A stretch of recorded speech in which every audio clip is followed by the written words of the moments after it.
welcome, welcome, welcome. We have a lot to talk about. We only have a limited time. But I want to ask you first how you both got involved in social media. Chloe. Thank you. So I first got involved in social media activism because I did not see myself represented online. I did not see other Persian, Jewish, Zionist women posting about Israel, posting about anti-Semitism, or posting about their identity.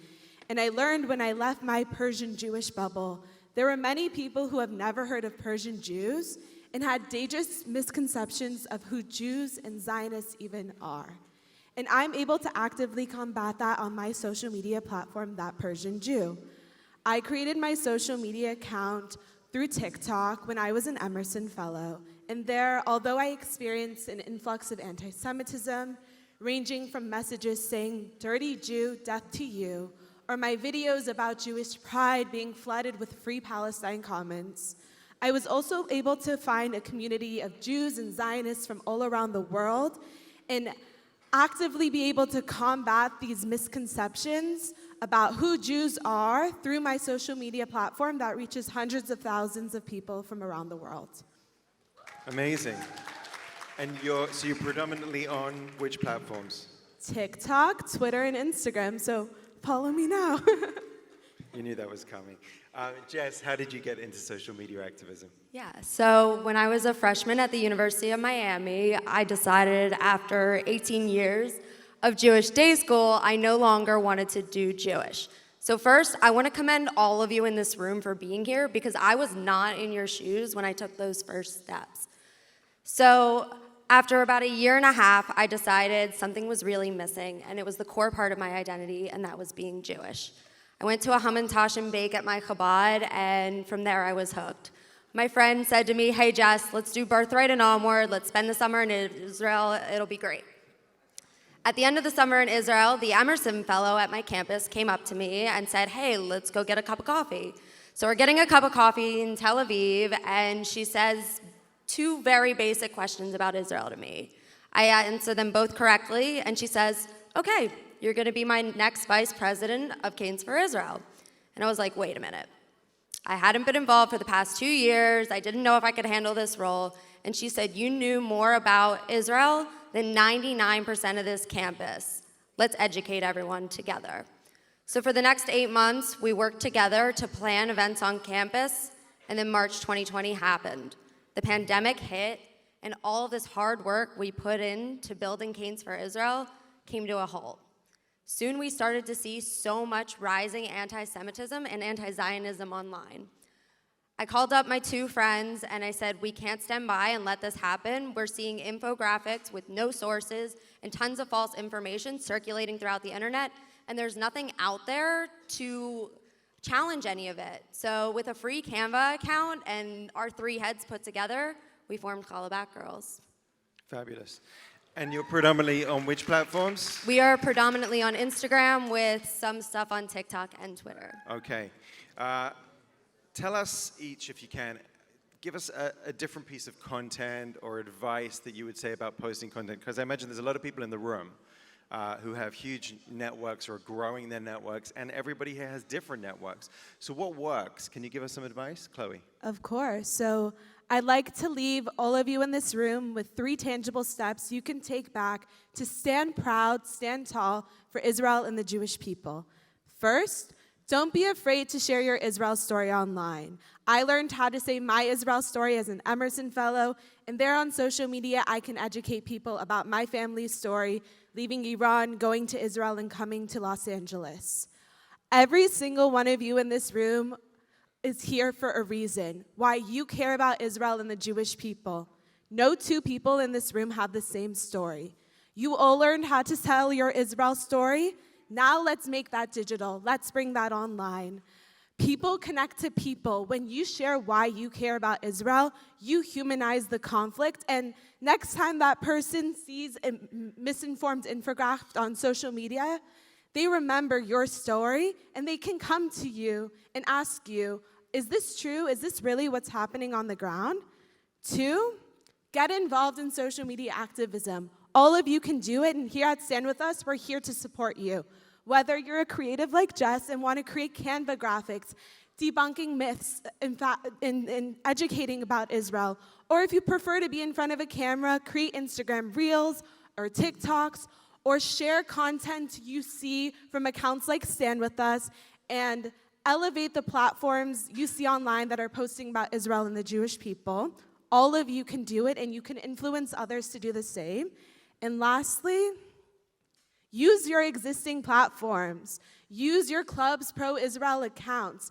That's a great way where you can use your account to debunk myths about Israel on your campus. Aggies for Israel does a really good job at that. Go UC Davis. Or you can use your platform to get people to come and show up to the student government meeting to speak in favor of IRA or speak against BDS. And you all put so much effort into creating your incredible Israel education events. How amazing would it be if you had a bigger turnout? Creating aesthetic graphics will increase your engagement numbers, will increase the amount of people who come to your events. This is something you can all do. Share your Israel story online. Get involved in social media activism and use the existing platforms you have. And remember, Stand With Us. And the three of us are here to support you in your journeys online. Thank you, Chloe. Jess, share us your top tips. Yeah, so I have another 3 tips for you all. Number 1, you do not need to be an expert in social media to start your own platform. Chala Batgirls started with a free Canva account, and now we have 17,000 followers. Rule number 2 is stay current. Stay up to date with not only the trends, but also current events. It is so simple to turn on not only post notifications, but also breaking news alerts. Something that happened 2 weeks ago is not going to get as high of an engagement as something that is happening now. And then rule number 3, do not be afraid to share your opinion. There are so many Chala Batgirls posts out there where we're sharing our opinions, and people DM us saying, thank you so much. I was feeling so alone. I thought no one was thinking the same way that I was. And it's just a space to get our thoughts out there and remember that we're really not alone. So to recap, you do not need to be an expert in social media. Make sure you're staying up to date and share your opinion. Great, great advice. And we're joined here by our community members as well. So I'll say we'll be talking more in depth with the community members about social media later on. But this applies to you as well. Social media is regardless of gender, age, everything. So do get involved as well, because you never know whose lives you'll be touching. Do you guys have an example of when you made a difference? Do you want me to start? Okay. Go ahead. So there was one of our posts that we were not so sure if we should put out there because we knew we were going to get a lot of hate for it. And I'm going to be honest, it's really scary to put stuff out there and know that people are going to come for you and they're going to say really scary things. At the end of the day, we decided to post it, and as I was saying earlier, so many people came to us thanking us for speaking out. And I always say, if you're not going to speak out, no one else is going to be doing it for you.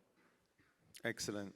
And Chloe? So one weekend, we learned that IRA was going to be voted at the West Hollywood City Council meeting. And we saw so many social media accounts asking people to come and speak out against IRA.